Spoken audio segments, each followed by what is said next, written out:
सभी को नमस्कार। आशा आपकी साधना अच्छी रही हो। Rajiv, I cannot see your picture.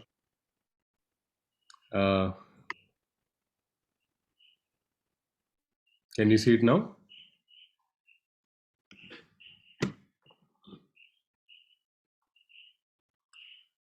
क्या आप देख पा रहे हैं मुझे? सुन पा रहे हैं? हाँ सर, हम देख पा रहे हैं आपको। चलिए, सभी को नमस्कार। आशा आपकी साधना अच्छी रही हो।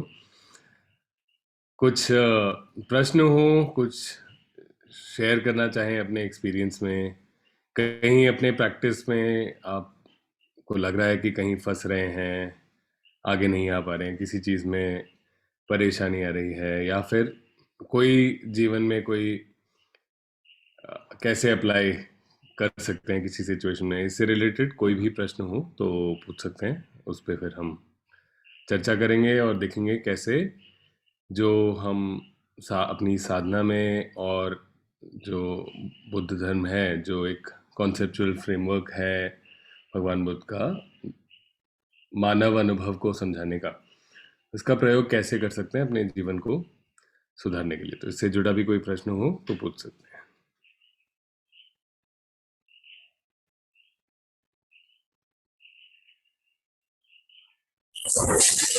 हेलो जी, गुड इवनिंग। एक थोड़ा पर्सनल था, आपको ईमेल सेंड किया था। यस, बाद में डिस्कस कर सकते हैं। करियर से रिलेटेड था, कुछ आपसे एडवाइस लेना था। हाँ जी, हाँ जी। तो वो पर इस कॉल के बाद हम कर लेते हैं। ठीक है सर, थैंक यू।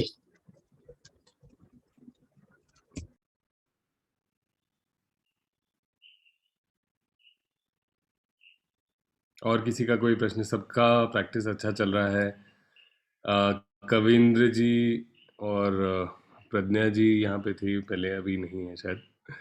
इन्होंने पहली बार करा, क्या एक्सपीरियंस रहा? कुछ प्रश्न हैं उससे जुड़े, पूछ सकते हैं।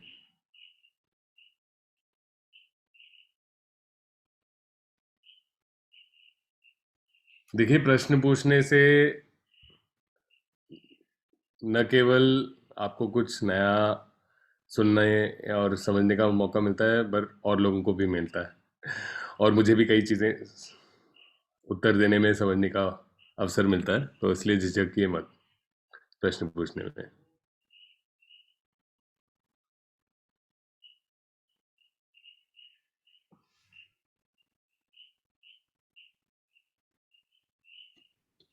राजू जी, हाँ, मैं सावन बात कर रहा हूँ। बोलिए सर जी। और सर मेरा आप मेरे लोग वीडियो क्योंकि ऑन क्वेश्चन नहीं। पर वीडियो ऑन कर। हाँ राजू जी, हम्म, मेरा क्वेश्चन ये है कि एक एक बार साधना में अपन एक्सपेक्टेशन आता है, वो एक्सपेक्टेशन से साधना का प्रोग्रेस, एक्सपेक्टेशन ही साधना को हिंड्रेंस जैसा बन जाता है। इसको कैसे डील कर सकते हैं?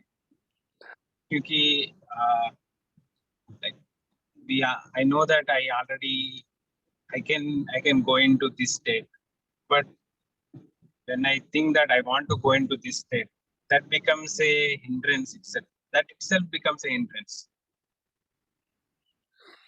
देखिए, एक तो अलग अलग स्टेट्स पे पहुंचना, ध्यान समाधि हो या कोई अटेनमेंट्स हो, ये पहुंचना कभी हमारा लक्ष्य नहीं होना चाहिए। हमारा लक्ष्य जो है, जो हम प्रैक्टिस करते हैं, क्या दो हम कुशलताएं खासकर हम इम्प्रूव करना चाह रहे हैं अपने प्रैक्टिस में, है ना? एक है, जैसे हमने बात करी, साधना के आलंबन पर हमारा ध्यान होता है और फिर अलग अलग चीज़ें उसको अपनी ओर खींच लेती हैं। क्यों खींचते हैं और फिर वहाँ हमारा ध्यान क्यों अटक जाता है? क्योंकि हमारे मन में एक तो हम पहचानते हैं कि पूरे जो हमारा वातावरण है, जो एनवायरनमेंट है, उससे हम हर समय सिग्नल्स लेते रहते हैं, स्कैन करते रहते हैं। ये हमारा एक आप कह सकते हैं एवोल्यूशनरी हमारा हार्ड कोडेड वायरिंग है। मतलब हम मानव जब जैसे जंगल में रहता था उस समय उसको हर समय चौकन्ना रहना पड़ता था कि कहीं से भी खतरा आ सकता है, जीवन को खतरा हो सकता है। और वैसे ही जैसे हम आज की डेट पे ऐप पे मंगा लेते हैं खाना, सुपरमार्केट में जाकर खाना ले आते हैं, महीने के आरंभ में पूरे महीने का राशन ले आते हैं, तो वैसे कोई खाने की किसी चीज़ की गारंटी होती नहीं थी। हर समय उसके लिए भी चौकन्ना होना पड़ता था कि कब हमें कुछ फल मिल जाए, कुछ खाने को मिल जाए या फिर पानी मिल जाए साफ पीने के लिए। तो हमारा मन हमेशा हम इस मोड में रहता है, हर समय स्कैन करते रहता है एनवायरनमेंट को, वातावरण को देखते रहता है कि यहाँ पे क्या कोई ऐसी चीज़ है जो मेरे नुकसान के लिए है या मेरे फायदे के लिए है, मेरे लाभ के लिए है या मेरी हानि के लिए है। ये हमेशा हर समय देखते रहता है। तो इसीलिए हमारा ध्यान अलग अलग चीज़ों पर जाता है। अगर कोई जैसे आपको कोई आवाज़ है वो पसंद नहीं है, आपके साधना करते समय इस तरीके की आवाज़ आती है, तो आपको लगता है मैं डिस्टर्ब हो जाता हूँ और आप परेशान हो जाते हो कि क्यों लोग दरवाज़ा आराम से क्यों नहीं बंद कर सकते या फिर अपना काम शांति में क्यों नहीं कर सकते। ऐसी चीज़ें आती हैं। यहाँ पे आपका जो उसकी तरफ उससे रिश्ता है कि ये चीज़ मुझे पसंद है, नहीं पसंद है, उसके हिसाब से आपका ध्यान वहाँ चले जाता है। तो जो हम एवोल्यूशनरीली हम लाभ और हानि हर समय हम ढूंढते रहते हैं अपने वातावरण में, ऐसे ही हर सोच के बारे में हम अपनी मानसिकता बना लेते हैं।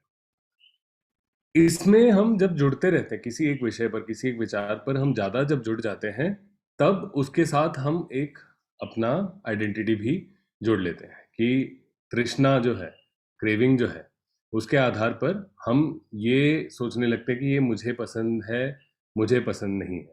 फिर उपादान या क्लिंगिंग होता है, वहाँ हम सोचने लगते हैं कि क्यों हमें पसंद है, क्यों नहीं। उसके बारे में हमने अपने मन में क्या कहानी बना रखी है, उससे हम जुड़ जाते हैं। इससे इस पूरे सिलसिले में हमारे मन में जो तृष्णा है, जो हमें हमारे ध्यान को उस विषय, उस वस्तु, उस नई जानकारी से जोड़ता है, वो ज़्यादा मजबूत होते रहता है। और इसी का लक्षण होता है हमारे मन में तनाव खिंचाव।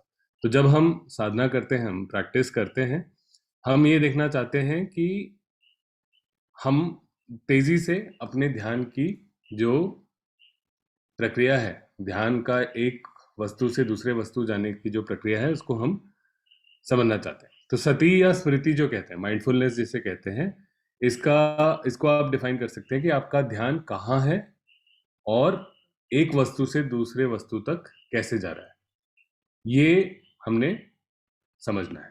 जब हम ये समझने लगते हैं, हम ये देखते हैं कि हमारा ध्यान हमेशा एक वस्तु से दूसरे वस्तु पर जाता है, तो एक तृष्णा के आधार पर जाता है। उसके किसी वस्तु पर जाकर अगर चिपक जाता है, बिल्कुल उसके साथ पर्सनलाइज हो जाता है, यानी तृष्णा का एक आधार बन गया है वहाँ पे। इसीलिए हम साधना में दूसरी चीज जो हम प्रैक्टिस करते हैं, दूसरी कुशलता जो हम प्रैक्टिस करते हैं, वो है सही व्यायाम। कि अगर हमारा ध्यान किसी विषय पर, किसी विचार पर बिल्कुल निजी बनकर, पर्सनलाइज होकर जुड़ गया है, तो कैसे हम कुशलता से उसे एक उत्कृष्ट स्थिति में ला सकते हैं, बिना उससे जबरदस्ती करे, बिना कोई झगड़ा करे। हम उस क्षण में हमारे मन में जो तृष्णा है, उसको शांत करते हुए कैसे हम एक कुशल तरीके से अपने ध्यान को वापस लेकर आ सकते हैं। तो ये 2 स्किल्स हैं जो कि हम बढ़ा रहे हैं। अब क्या होता है, जैसे आप साधना आरंभ करते हो, साधना में थोड़ा आपको प्रगति मिलती है, आपके जीवन में भी और प्रगति आती है, तो अब वो चीज़ भी आपके लिए एक ऑब्जेक्ट ऑफ डिजायर बन सकती है कि आपके लिए वो भी एक लाभ हानि के फील्ड में आ गया कि ये चीज़ मुझे चाहिए। और जब वो मुझे चाहिए वाले मोड में आप चले जाते हो, तो वो आपके लिए पर्सनलाइज हो गया, आपके लिए निजी हो गया। तो वहाँ आपके मन में तृष्णा आ जाएगी। अगर आप किसी ध्यान समाधि में जाना चाहते हैं, आप एक्सपीरियंस कर चुके, कई बार आपको लगता है ये तो मैं कर रहा हूँ, जबकि आप ये कर नहीं रहे हैं। आप केवल, अगर आप सही तरीके से अपनी स्मृति बनाए रखें, पहचान पाएं कि कब आपके मन में तृष्णा उठ रही है, और सही व्यायाम का प्रयोग कर पाएं कि जब वो तृष्णा के आधार पर जुड़ जाए किसी विचार पर, उसको आप तृष्णा को शांत करते हुए एक उत्कृष्ट स्थिति में मुस्कुराते हुए अपने ध्यान को वापस ला सकें। ये चीज आप करते जाते हैं तो क्या हो रहा है कि आपके मन में जो कंडीशंस है, मन में जो वातावरण है, वो इस चीज के लिए अनुकूल हो गया, इस चीज के लिए कंड्यूसिव हो गया कि आपका मन एक ध्यान समाधि में उतर जाए। तो ये आप कभी मत समझिए कि मैं इस ध्यान समाधि में अचीव कर रहा हूं, मैं ये चीज कर रहा हूं। आप केवल अपने मन में एक अवेयरनेस और एक प्यूरिफिकेशन, ये दो चीजें आप करते जा रहे हैं। अवेयरनेस और स्किलफुल एक्शन आप लेते जा रहे हैं। अवेयरनेस को शार्पन करते जा रहे हैं, स्किलफुल एक्शन को एक रिफ्लेक्स बनाते जा रहे हैं, एक नेचुरल आप अपने स्वाभाविक बनाते जा रहे हैं उसको। तो वो करेंगे तो उसका नतीजा है कि आप किसी ध्यान समाधि में पहुंच रहे हो। ये मत समझिए कि मैं चाह रहा हूं कि मैं मुस्कुराऊं और मैं मुस्कुरा दिया। This is very easy volitional activity. लेकिन ध्यान समाधि जो है उसको हमें अलाउ करना पड़ता है, उसके लिए अनुकूल परिस्थिति बनानी पड़ती है, उसके लिए कंड्यूसिव एनवायरनमेंट बनाना पड़ता है। तो ये चीज देखना है। और ये क्या होता है, खासकर जो थोड़े प्रोग्रेस के बाद कई लोग इसलिए फंसते हैं क्योंकि उसमें वो सारी जो अपनी आत्मता, ये मेरा है, मैं ये हूँ, मैं वह व्यक्ति हूँ जो इस ध्यान समाधि में पहुंच चुका है, ये ध्यान समाधि मेरा है, ये मेरी आत्मा है, ऐसे जो समझने लगते हैं। हम अनात्मता नहीं देखते हैं कि ये जो चीजें हो रही हैं वो इसलिए हो रही हैं क्योंकि उसके लिए परिस्थिति अनुकूल है। हम केवल एक ही चीज कर सकते हैं, अपनी ये कुशलताएं बढ़ा सकते हैं, और इसके आधार में और चीजें आप कर सकते हैं। इसके आधार में आप एक तो पूरे दैनिक जीवन, केवल बैठ के ध्यान करते समय, साधना करते समय नहीं, पूरे दैनिक जीवन में आप जब जब हो सके तो चंक्रमण ध्यान करें, वॉकिंग मेडिटेशन करें। या तो आप 15-20 मिनट का समय अलग से निकाल कर आप चलें, चलते हुए एक जैसे 20-30 फुट का फासला है वो लेकर आप उसमें आगे पीछे चल सकते हैं। जमीन पे अपने से 6-8-10 फुट तक आगे नीचे जमीन पर नजर रखें ताकि इधर उधर आपका ध्यान भटके ना। और इस अवस्था में आप जो भी आपका साधना का आलम्बन है, अपने आप को भेज रहे हैं मंगल मैत्री, किसी मित्र को भेज रहे हैं, सारे जीवों को भेज रहे हैं, करुणा भेज रहे हैं, जो भी भेज रहे हैं, जो आपका साधना का आलम्बन है वहां से आरंभ करिए। और मैत्री से आरंभ करने के लिए हमेशा मैं आपको सुझाव दूंगा, क्योंकि मैत्री में क्या होता है, मैत्री से आप करुणा और मुदिता के रास्ते आप समता में और शांत मन में आप पहुंचते हैं। तो आपके मन में जब मैत्री होती है तब कुछ कुछ आपके जो अंदर टेंडेंसीज होती हैं इल विल की, वो शांत होने लगती हैं। जैसे आप करुणा में पहुंचते हैं तो हिंसा की जो एक टेंडेंसी होती है, क्रुएल्टी की, वो कम होने लगती है। तो ये मैत्री से आरंभ करने का एक फायदा होता है। तो चंक्रमण ध्यान करें, वही चीज करनी है आपने वॉकिंग मेडिटेशन में। आपने साधना के आलम्बन को वो एक शुभेच्छा भेजनी है जिसके साथ भी आप कार्य कर रहे हैं, और जब भी आपका ध्यान भटके तो 6 कदमों का प्रयोग करना है। केवल ये आपने करना है। चंक्रमण ध्यान सिर्फ ये चलते हुए नहीं करना, कोई भी आप साधारण कार्य कर रहे हों, अभी जैसे कुछ बर्तन कपड़े धो रहे हों, कुछ भी नॉर्मल एक्टिविटी कर रहे हों, आप जनरल वॉकिंग कर रहे हों फॉर हेल्थ, जॉगिंग कर रहे हो, कुछ भी कर रहे हो, उस समय भी आप करते रह सकते हैं। और बाकी हर परिस्थिति में, जिस परिस्थिति में जो भी व्यक्ति आपके आसपास हैं, जिनके साथ आपका इंटरेक्शन है, उनको भी वही आप भाव भेजिए। तो ये चीज बहुत, ये चीज आप प्रैक्टिस करते, केवल ऐसा नहीं साधना के मोड में बैठ एक कमरे में जा दिया तभी हमारा मन निर्मल होगा, उत्कृष्ट होगा, ऐसा नहीं होगा।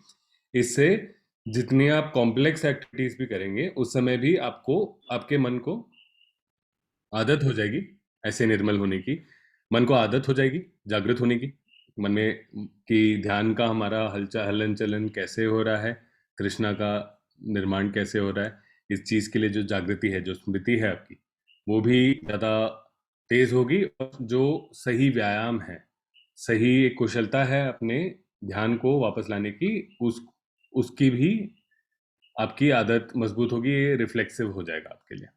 ठीक है, तो ये एक चीज है। सारे समय हम इसका हम प्रैक्टिस करें जितना हो सके, केवल मेडिटेशन में नहीं बल्कि साधारण दैनिक जीवन में भी इसका प्रयोग करें। और जो मुस्कुराते हैं हम और ब्रह्म विहारों में अपना मन रखकर जो भी कार्य करते हैं, उससे हमारे एक दान का कार्य होता है। जो भी हमारे पास हो उसके साथ हम एक मंगल मैत्री से, करुणा से, मुदिता से, समता से हम पेश आए, हम अपने कार्य उस हिसाब से करें। ऐसे नहीं कि किसी ने, आपके मित्र का प्रमोशन हुआ, आप उस समय अपने मन ही मन उसकी बुराई कर रहे हैं और फिर आप जाके साधना में बैठ गए, तो आप जो एक्शंस कर रहे हो उससे आपका पूरा मन, आपके मन की जो अवस्था है वो रीइंफोर्स होती है। और वो एक्शंस अगर आपके इसके लाइन में ना हो तो इसका आपको फायदा नहीं होगा, क्योंकि आपके एक्शंस जो हैं आपकी आदतें बनाई जा रही हैं। तो आपकी आदतें एक तरफ खराब आदतें बना रहे हैं और एक तरफ अच्छी आदतें बना रहे हैं, तो उतना जितना आपको लाभ हो सकता है वो नहीं होगा। तो जितने समय इसके लिए जो दूसरा हमारा एक स्तंभ है, एक आधार है, वो है शील पालन। तो शील पालन जितना पूरे समय करते रहें। ये मत सोचिए कि केवल हम मेडिटेशन के समय करेंगे या घर में हम करेंगे, ऑफिस में जाके नहीं करेंगे। शील पालन एक जीवन का एक वो है, एक आपका तरीका बन जाना चाहिए। इससे भी आपके मन को अच्छी आदतें मिलती हैं और तृष्णा को ज़्यादा आराम से पहचानने लगता है। आपका मन सही व्यायाम करने के लिए ज़्यादा उसका स्वभाव बन जाता है आपके मन का। तो ये है, आप बस ये प्रैक्टिस करिए इसको। मैं मेरा अपना मत बनाइए इस साधना को और इसके नतीजों को।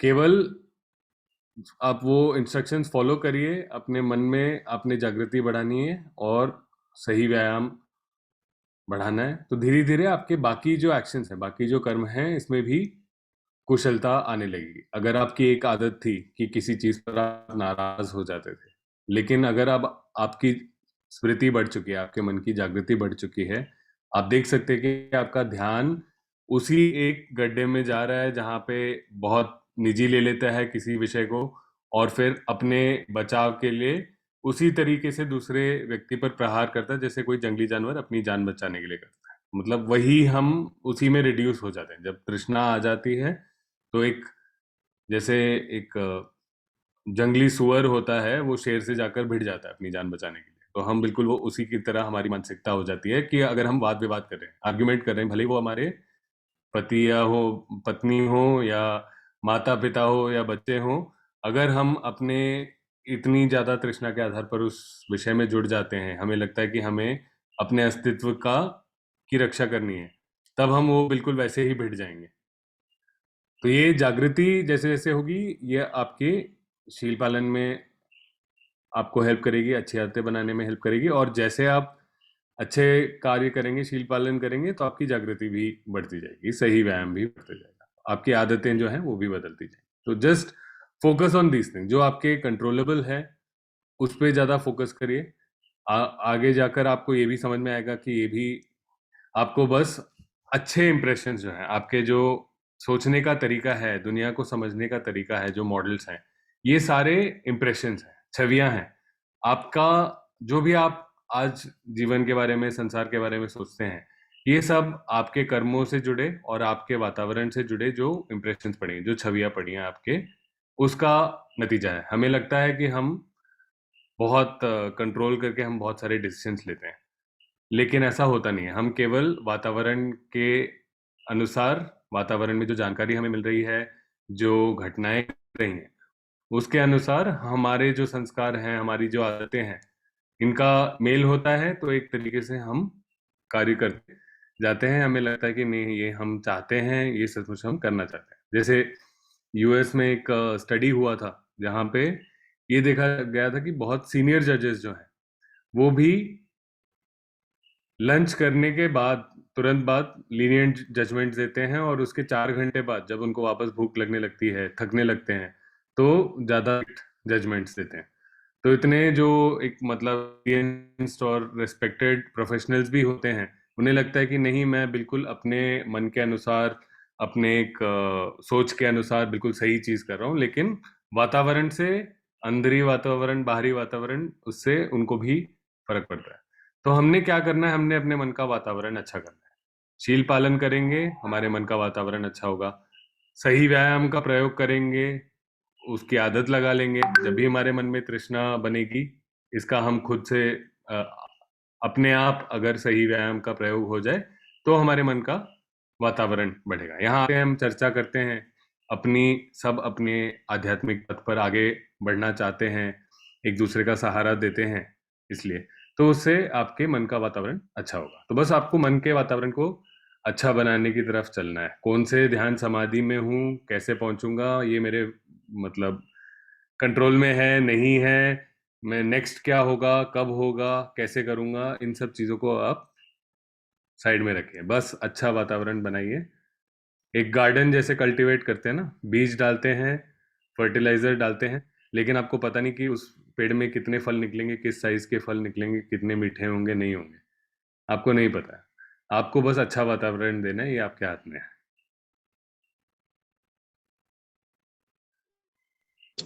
जी एक एक्सटेंशन का कोई small extension, actually in my case I don't see external factors as distractions much, but I see like there is a small tightness forms in my body somewhere, and that becomes a distraction to me. And sometimes I develop a tendency to get rid of this one. That is causing one of a distraction to me. How can you get rid of it? You can remove your attention skillfully from it. You can reduce the craving underlying your attention. That is in your hands. That is the skill. You cannot remove that thing. Yeah. Is that correct? मतलब that pain you did not make it. आपके हाथ में नहीं है कि वो दर्द उत्पन्न हो, आपके हाथ में नहीं है कि वो दर्द खत्म हो। वो जो ये सही वातावरण के लिए, चलिए आपने दवाई ले ली, मेडिसिन ले सकते हैं, आप चीजें कर सकते हैं, लेकिन आप अपने मन से उसको जबरदस्ती करके नहीं हटा सकते। ना आपने वो वातावरण बनाया कि वो दर्द हो, वो वातावरण बना सकते हैं जिससे वो जरूर हट जाए, ना। तो इसलिए just what you can do is remove the craving. जो चीज आपको कह रही है कि ये चीज मुझे, जैसे ओपन वुंड है, वो इन्फेक्ट होगा, वो आपको आगे जाके और बुरे आउटकम देगा, then you have to treat it, right? But if you bumped into a table, that swelling is there, right? It will go on its own. There is nothing you can do. Maybe you can apply some ice or whatever, right? There is nothing else you can do. Or what you can do is not like it and get obsessed with that. Ki I don't like it, but I have to endure it. I have to experience it, right? तो आप ये जो चीज है कि मुझे पसंद नहीं, इस चीज पर आप हंसना शुरू कर लो अपने आप पर कि मुझे ये पसंद है, मुझे ये नहीं पसंद है। इस सोच में मैंने अपने मन की शांति और सुख जो है, इसको मैंने छोड़ दिया पीछे, और केवल एक उस चीज को लेकर मैं अपने लिए दुख उत्पन्न कर रहा हूँ। तो ये चीज करने के लिए केवल आपने ये देखना है कि मेरा ध्यान कैसे जुड़ा है। सो यही अर्थ है ना जो अनात्मता कहते हैं, इम्पर्सनैलिटी। तो इट हैपेंड और it is happening to me and I don't like it, मतलब ये दो चीजों में अंतर है। इट हैपेंड, ये वास्तविकता है, ये रियलिटी है, ये हुआ, आपको चोट लगी, उसका दर्द है, जो भी आपका मतलब आपको परेशान कर रहा है वो चीज है, ये रियलिटी है। ये भी रियलिटी है कि ये चले जाएगा, क्योंकि this is the other characteristic of impermanence ना, अनित्यता या अनिच्छा जिसे कहते हैं पाली में, ये दूसरा है।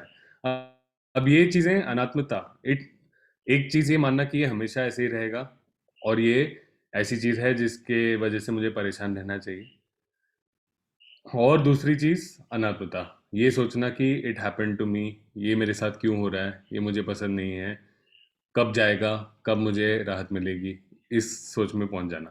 तो ये दो चीज़ें आप नहीं समझेंगे तो दुख के तीसरे जो लक्षण है उसमें आप फंसे रहेंगे। तो केवल यही है, हम it happen to me, it is happening to me, I don't like it, I don't want it, I want it to go away, इन सब सोच से हम बस ये देख पाए कि इट हैपन, तब हम वास्तविकता के पास होंगे। तो ये मुझे पसंद है, नहीं है, क्या होगा, नहीं होगा, ये सब हमारे मन में कॉन्सेप्ट्स हैं, दृष्टियां हैं, व्यूज हैं, हमारे मन के मॉडल्स हैं। इनको हम वास्तविकता से कंफ्यूज ना करें। वास्तविकता है कि ये चीज हुआ है और ये चले जाएगा। तो वो चीज आप, हर चीज जो होती है जो आपको थोड़ा परेशानी देती है ना, उसमें आप एक शिक्षा का अवसर ढूंढ सकते हैं कि अगर कुछ हो रहा है, अगर यहाँ पे दुख उत्पन्न हो रहा है, तो यहाँ पर जरूर मुझे अपने समझ को मजबूत करने का एक मौका है, एक अवसर है। तो ये हर अवसर को ऐसे ही यूज करिए कि इसमें मैं क्या सीख सकता हूँ, क्या है इसमें सत्य जो कि मुझे समझ में नहीं आ रहा, क्या वो कुशलता है जिसका प्रयोग नहीं कर पा रहा मैं और जिससे मेरे मन में दुख उत्पन्न हो रहा है। तो ये हमेशा इसको लर्निंग अपॉर्चुनिटी की तरह यूज करिए। तो ऐसे आप करेंगे तो आपका इंट्यूशन भी ज़्यादा स्ट्रांग होते रहता है। और जब आप ये छोड़ देते हैं कि ये मेरे साथ हुआ, क्यों हुआ, नहीं हुआ, वो ये सब कहानियां एक तरफ कर लेंगे, तब केवल बचता है कर्म, कुशलता से कर्म करना। Do what is appropriate, do what is needed. If some medicine is needed, use that medicine and let it be. If the pain is debilitating, take a painkiller and move on. Or if you are able to deal with the pain, you are able to manage the pain without keeping your attention, by not keeping your attention on it, then use that. तो ये जो appropriate है वो चीज, कोई सही गलत वाली बात नहीं है। आपके लिए जो अप्रोप्रिएट है वो आप देखिए, अपनी इंट्यूशन बढ़ाइए, क्योंकि आपका इंट्यूशन ही आपको साथ देगा। भगवान बुद्ध भी ये कहते हैं ना, जो शिक्षा है मेरी, जो धर्म मैं बता रहा हूँ, इससे चिपक के मत रहिए कि लाइन बाय लाइन इसको don't treat it as this is the, कि बस ये जो शब्द हैं इनसे मुझे चिपक के रहना है। इस चीज को अपने जीवन में देखिए, अपने अनुभव में उतारिए। Thank you, Raju ji. I will try to apply. I will apply it. I hope that was useful, not very abstract. Yeah, I mean, I think it was useful, I can say. I can apply it, then I can experience it then. Excellent. चलिए, एक और कोई प्रश्न हो तो पूछ सकते हैं, उतना ही समय है आज के लिए। नमस्ते राजू जी, मेरा नाम शुभम है। नमस्ते शुभम। बहुत से सवाल थे मेरे और काफी चीजें क्लियर हो गई इसी सवाल से, इसी जवाब से आपके। बट अभी 6R से रिगार्डिंग एक मेरा सवाल है। जैसा कि आपने बोला कि ऑब्जेक्ट ऑफ मेडिटेशन पे रिटर्न आना है, और अभी इस साधना में मैं कल्याण मित्र को चुना था एज ऑब्जेक्ट ऑफ मेडिटेशन। तो मैत्री कल्याण मित्र को देनी है या मतलब स्माइल करना है? सो ये कंफ्यूजन था। तो स्माइलिंग, जैसे मैंने बोला, आप आरंभ में आए थे, नहीं मुझे ध्यान नहीं है अभी, लेकिन स्माइल को आप अपने लेट आया था। हाँ, आप अपने एक पोस्चर का, एक आसन का एक हिस्सा मानकर चलिए, ठीक है। स्माइलिंग आपका ऑब्जेक्ट ऑफ मेडिटेशन नहीं है। साधना का आलम्बन बहुत क्लियरली मैं बताता हूँ। पहले 10 मिनट आप अपने आप को एक मंगल मैत्री का भाव भेज रहे हैं, फिर 10 मिनट अपने कल्याण मित्र या आध्यात्मिक मित्र को ये भाव भेज रहे हैं। तो ये जो दूसरे व्यक्ति को ये जो भाव भेज रहे हैं, ये है हमारा साधना का आलम्बन। वो व्यक्ति नहीं है, केवल वो भाव नहीं है, वो भाव जो हम भेजने का जो काम कर रहे हैं ना, वो हमारा साधना का आलम्बन है। तो केवल वो डायरेक्टेड है, मतलब वो केवल ऐसा नहीं है कि एक शुभेच्छा है, वो शुभेच्छा हम देते हैं, किसी को देते हैं ना, तो वो जो हम दे रहे हैं, भेज रहे हैं वो भाव अपने आप को या अपने मित्र को, वो हमारा साधना का आलम्बन है। तो आरंभिक साधना में 10 मिनट हम अपने आप को भेजते हैं और फिर 20 मिनट अपने मित्र को भेजते हैं। पहले 10 मिनट के लिए जो रिटर्न करेंगे वापस अपने लिए हम वो भाव भेजेंगे कि मैं सुखी रहूं, मैं शांत रहूं, मैं संतुष्ट रहूं। और अगले 20 मिनट जो भाव भेजेंगे वो अपने मित्र को भेजेंगे कि आप सुखी रहें, आप संतुष्ट रहें, आप शांत रहें। तो उस समय जब अपने मित्र को हम भाव भेज रहे हैं, तब हमारा ध्यान किसी विचार पर अटकता है। तब हम पहचानते हैं कि हमारा ध्यान साधना के आलंबन पर नहीं है, किसी विषय पर जा चुका है। दूसरा, उसे रहने देते हैं, उससे न झगड़ते हैं, न परेशान होते हैं कि क्यों हुआ, न उससे आकर्षित हो जाए, उसके पीछे नहीं जाते। तीसरा, मन में जो तनाव खिंचाव उत्पन्न होता है उसको शांत करना है, जो तृष्णा का लक्षण है उसको हमने शांत करना है। चौथा, वापस हमने स्माइल करना है, चेहरे पर मुस्कान लानी है। ये केवल हमारे मन को थोड़ा उत्कृष्ट करने के लिए है, थोड़ा हमारे मन में तृष्णा को और कम करने के लिए। पांचवा कदम, वापस साधना के आलंबन पर जाना है। जहां से आपका ध्यान हटकर किसी डिस्ट्रैक्शन पर फंसा था वहीं पर वापस लेकर आना है। अगर अपने आप को भेज रहे थे तो वहां लाना है, अगर अपने मित्र को भेज रहे थे तो वहां लेकर आना है।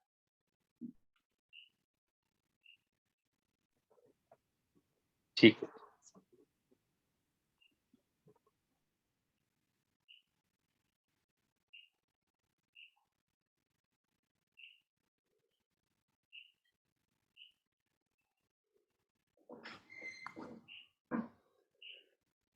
ये संक्षेप में प्रश्नोत्तर हो गया। कोई एक और प्रश्न अगर है तो ले सकते हैं, वरना प्रार्थना के साथ हम आज का सत्र समाप्त करेंगे।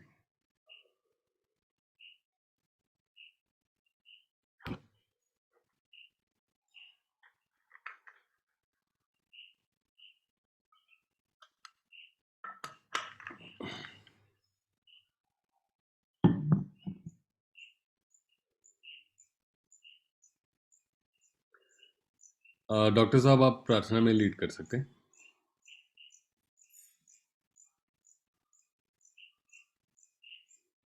या फिर मैं शेयर कर देता हूँ।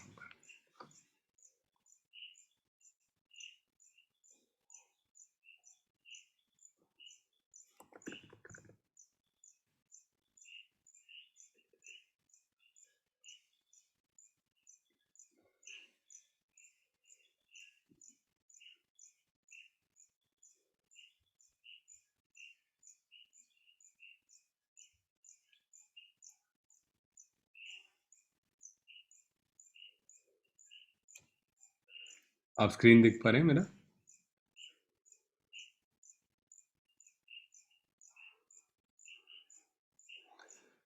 दुखग्रस्त हूँ दुख मुक्त, भयग्रस्त हूँ भय मुक्त, शोकग्रस्त हूँ शोक मुक्त, हो सुखी सब प्राणी। हमने किया जो यह पुण्य संपादन, सभी संपदार्थ सभी देव दें उसे अनुमोदन। आकाश और भूमि के महासिद्ध देवनाग करें पुण्य का अनुमोदन, चिरकाल रखें बुद्ध शासन। साथ साधु साधु।